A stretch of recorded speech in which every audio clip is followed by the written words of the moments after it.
The Diesel Zero Turn needs some love. Should lift. Okay. For starters, the blades are absolutely dull. And looking at this thing, it's not a quick, easy on and off deck. I got something to try out. We're gonna drive this bad boy onto a set of ramps. I've never done this. Everything else has been really simple with the deck coming off of it between those two tractors. We'll see how this works. Nice and easy, up she goes. Parking brake. Let's make sure we got our deck up the whole way, which we don't actually. Foot in, we'll turn this guy up to 5. All we need is enough room to fit our impact in there. I do believe the dump truck is hiding our creeper from us inside. Here is. I think that will do the trick. Let's try it. Can't remember the size. Let's try out 24.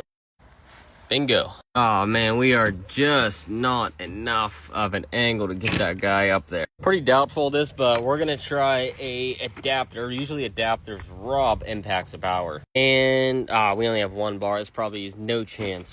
Try it anyways. Wow, I did not expect that. Can we go 2 for 2? I am amazed to say that it did all 3 of those blades. Now I'll grab our grinder and get these guys sharpened up. Number 1, number 2, number 3 is looking a little bit rough here. Looks like I hit something hard. Try our best to try and bring that back, but man, I'm not too hopeful here. Well, I don't know what I did there. Hopefully we caused more good than harm, but I took out a lot of metal there. Should have noted how these went. I think they went up in like this, I do believe. That faced up to the top. Get that guy started by hand. If I can fit it up in here. I know what this cup's job is, but I know it kind of has a slot to fit in. Yeah, look at this blade. I don't know if you guys can see it, but it kind of looks like it has a U to it, like it's bent. I know it's a thick blade, but as strong as this machine is, I wouldn't really doubt it if that thing is bent. To number 2. Putting this one on, not only did I forget the cup, but I feel like I definitely put that one on backwards. The grass should hit this and it should lift up. Ouch, that thing is sharp. Whereas that one is pushing it down. That's no bueno. With that all done, let's tackle something that drives me nuts. These 2 handles will hit each other and one actually gets in front of the other. It can be mowing out here and then this guy will hit and pull the other one back and vice versa. It's not very good. Truthfully, I feel like they should be like right there. So let's reach under here, flip this up. And our issue lies up underneath of here. It's the head of that bolt down in there that actually determines how far in this thing can come. Which, as you can imagine, that is not an easy thing to get onto. After about 4 minutes of configuring and finagling, I think we're finally on it. This is my view, and actually what I'm doing is I'm holding the camera up underneath of here, and I'm using that to actually see what the heck I'm doing. So you guys are seeing exactly what I'm doing as we try and get this guy loose. So now that we got the jam nut loose, let's see if our guesstimations were correct. Oh, wow. That little bit put us about 6 inches apart, so way too much. I got them both where I want them now. All we have to do is tighten up the jam nut, like that. With that finished, a couple more things. Number 1 I just noticed is this battery is just free willy because its hold down is just chilling. Got that redone and up on top, but I realized it's missing its 2nd bolt, and I don't have any carriage bolts. That'll hold that guy in there a lot better now. Next up, the parking brake holds itself on a flat, but on a hill, this thing will drift a little bit. I believe this guy is the answer to our problems. See if we got the same size. Oh, we do.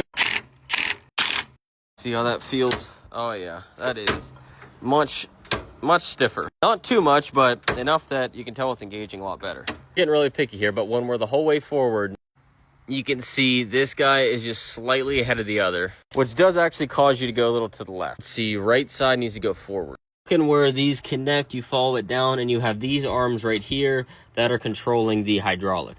Maybe it's my eyes, but this guy does look straight. This guy actually does kind of point to the right a little bit. Let's loosen jam nut 1 and 2. Looks like there's a flat here. We'll grab it and rotate. Don't know what size that is, so let's guess with a 12.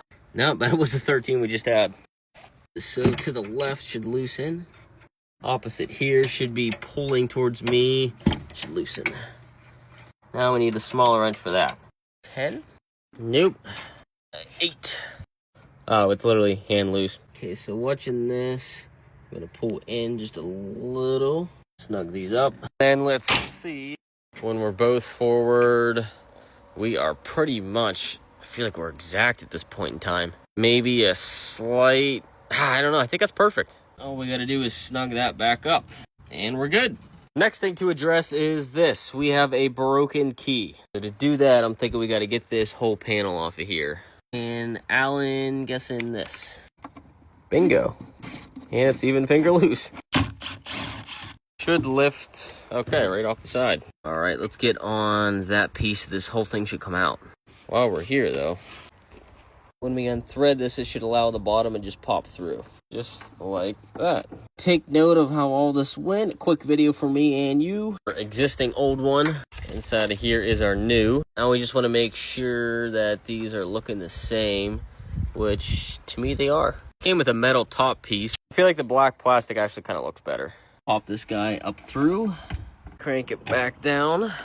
We're all plugged in the back. This is the key it came with because it is aftermarket. Something I like to do with all my equipment though is I label the key tag to the brand. I know that sounds crazy in OCD. It is so nice to just quickly identify, oh, yep, that's the Zero Turn, that's the John Deere. If you look at this guy, sure enough, it has a John Deere key tag. If you come to the Can-Am, sure enough, it has a Can-Am key tag. Simple, I don't know, it's a $10 little hack with every single piece of equipment. I think over time, it saves time. Already got my John Deere tag here. Let's go ahead and test her out, make sure this thing's gonna work. Uh-oh, I think I already see an issue. Oh, maybe not. What's going on here? Why are we not going down into... well, it was a 50-50 shot, and I think I put this in backwards. But while we're here, let's test it. Perfect. Pull this apart and then flip it 180 so the key faces that way versus that way. Last thing I want to do is hold this little flap up. This will eventually be a switch, but for now it rains and I don't like water getting behind there when it's outdoors. Okay, that's taped up. Let's get this guy back in its home here. Okay, we're back in place here. Another reason I really like these key tags is it is so much harder to lose a key because if a key falls, it's hard to see. If you have something like that hanging where you can see it laying in the grass or something, that helps a lot too. Okay, key faces the correct way. This is sealed, hydraulics adjusted, parking brake adjusted, fluids are topped off, blades are sharp. I think it's time to clean our mess up and get to mowing the grass.